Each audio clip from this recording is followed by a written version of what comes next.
At the heart of science is an essential balance between two seemingly contradictory attitudes: an openness to new ideas, no matter how bizarre or counterintuitive, and the most ruthlessly skeptical scrutiny of all ideas, old and new.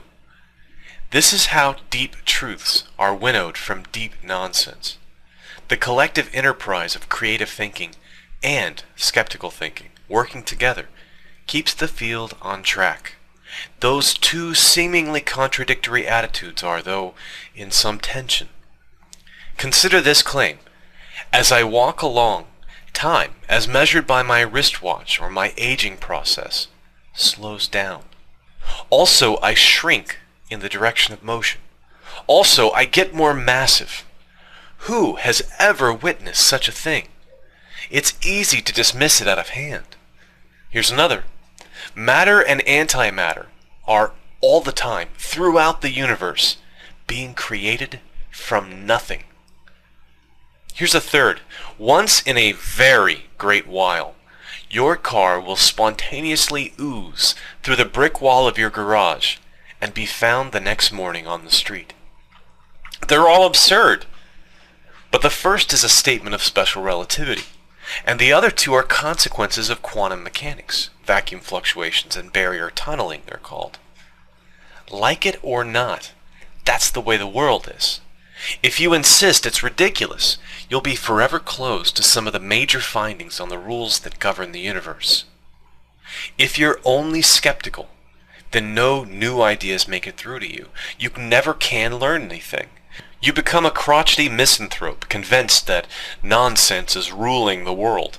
There is, of course, much data to support you.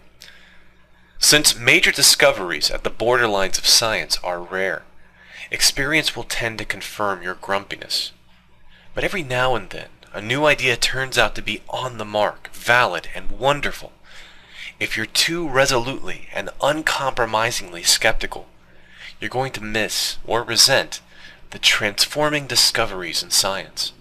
And either way, you will be obstructing understanding and progress. Mere skepticism is not enough. At the same time, science requires the most vigorous and uncompromising skepticism, because the vast majority of ideas are simply wrong, and the only way to winnow the wheat from the chaff is by critical experiment and analysis.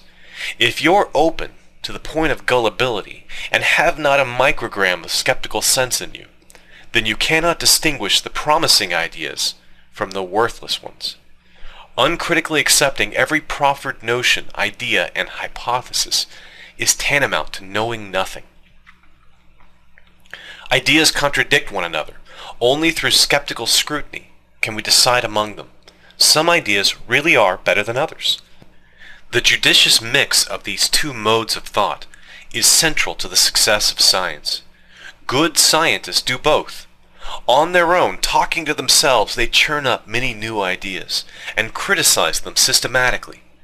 Most of the ideas never make it to the outside world. Only those that pass a rigorous self-filtration make it out to be criticized by the rest of the scientific community.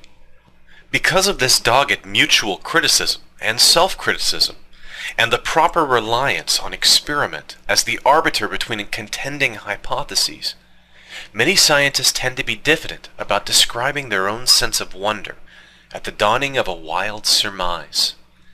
This is a pity, because these rare exultant moments demystify and humanize the scientific endeavor.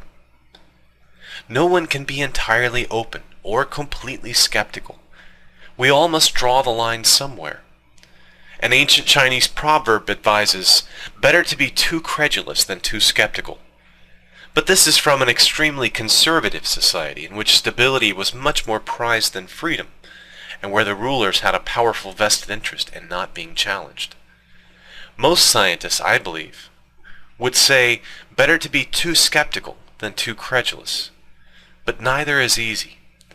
Responsible, thoroughgoing, rigorous skepticism requires a hard-nosed habit of thought that takes practice and training to master. Credulity, I think a better word here is openness or wonder, does not come easily either.